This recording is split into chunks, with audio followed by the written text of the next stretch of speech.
زبردستی کسی پر مسلط ہونے سے لاکھ بہتر ہے کہ اپنی ذات کے ٹوٹے ہوئے ٹکڑے اٹھائیں اور الگ ہو جائیں۔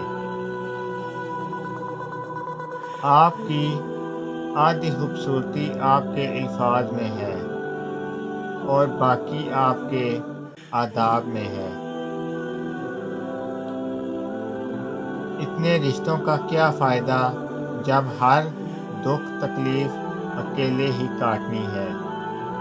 لہٰذا خود کو مضبوط کر لیں تاکہ اپنا غم خود اٹھا سکیں۔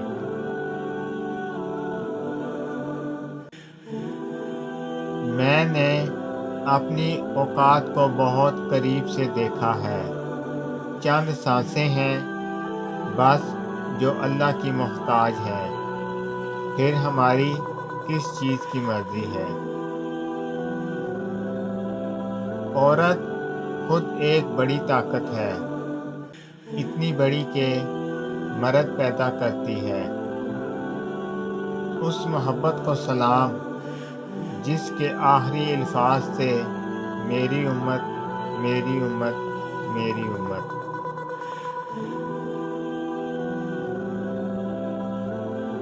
قرآن پاک کی پہلی سورت ہی ہمیں الحمدللہ کا درس دیتی ہے۔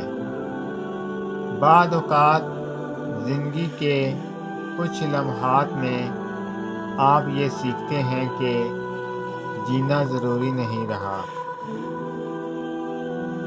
آغاز پر مت یقین کریں، حقیقی الفاظ ہمیشہ آخر میں ادا کیے جاتے ہیں۔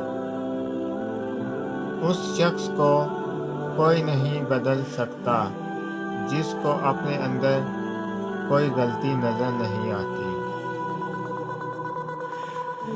جب ایک صبر کر رہا ہوتا ہے تو دوسرا مکافات عمل کے لیے تیار ہو رہا ہوتا ہے۔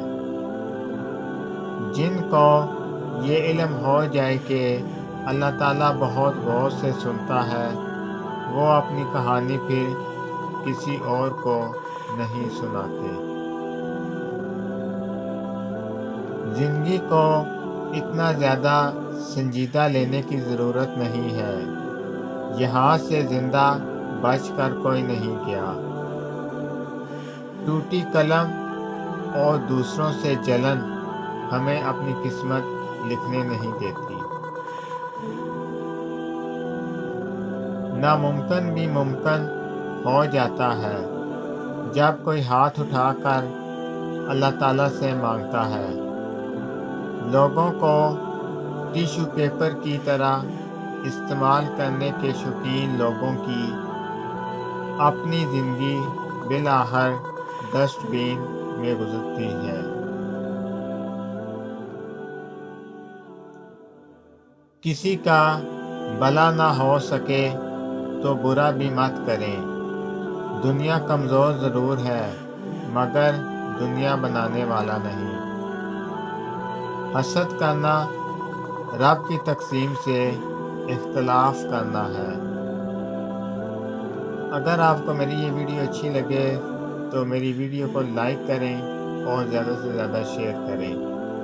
میں اسی طرح آپ کے ساتھ خوبصورت اسلامی اقوال لے کر آؤں گا۔ اللہ تعالیٰ ہم سب پہ اپنا خصوصی کرم فضل فرمائے، آمین۔ السلام علیکم ورحمۃ اللہ وبرکاتہ۔